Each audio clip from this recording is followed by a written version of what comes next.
आज का हमारा टॉपिक है कि बैक्टीरिया की कितनी अक़साम है, क्लासिफिकेशन ऑफ बैक्टीरिया। हम सबसे पहली क्लासिफिकेशन को डिस्कस करेंगे, shape of bacteria.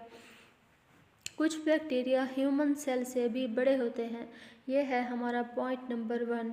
Point number 2 है कि बैक्टीरिया की 3 शेप हैं, कोकाई, बेसिलाई, स्पाइरल।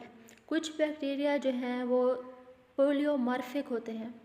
कुछ बैक्टीरिया जो है पोलियोमॉर्फिक का मतलब है कि उनकी डिफरेंट शेप होती हैं, वो डिफरेंट शेप में पाए जाते हैं, जिस तरह ट्राइकोम फार्मिंग, शीथेड, स्टॉक या स्केयर शेप, स्टार शेप में भी पाए जाते हैं, स्पिंडल शेप में भी पाए जाते हैं, लूप्ड और फिलामेंटस शेप में भी पाए जाते हैं।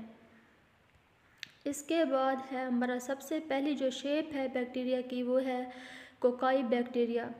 कोकाई बैक्टीरिया सफेरिकल होते हैं। सफेरिकल होने का मतलब है वो इस शेप में पाए जाते हैं।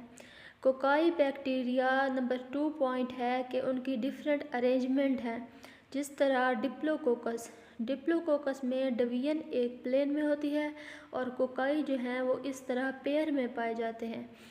स्ट्रिप्टोकोकस में डिवीजन फिर एक प्लेन में होती है और कोकाई जो हैं वो एक लॉन्ग चेन बना देते हैं।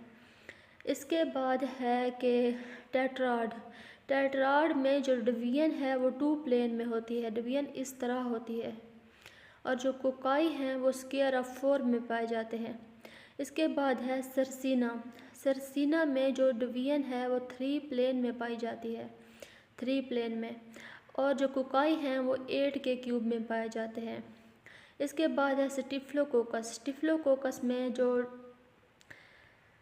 डिवीजन है वो रैंडम होती है, मसलन इस तरह डिवीजन रैंडम होती है, और इर्रेगुलर कोकाई मौजूद होते हैं।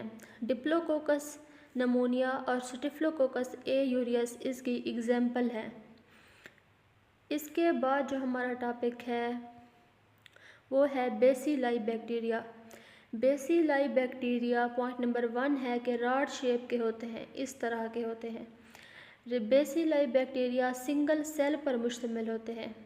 बेसिलाई बैक्टीरिया डिप्लो की 2 इकसाम हैं, डिप्लोबेसिलाई और स्ट्रिप्टोबेसिलाई।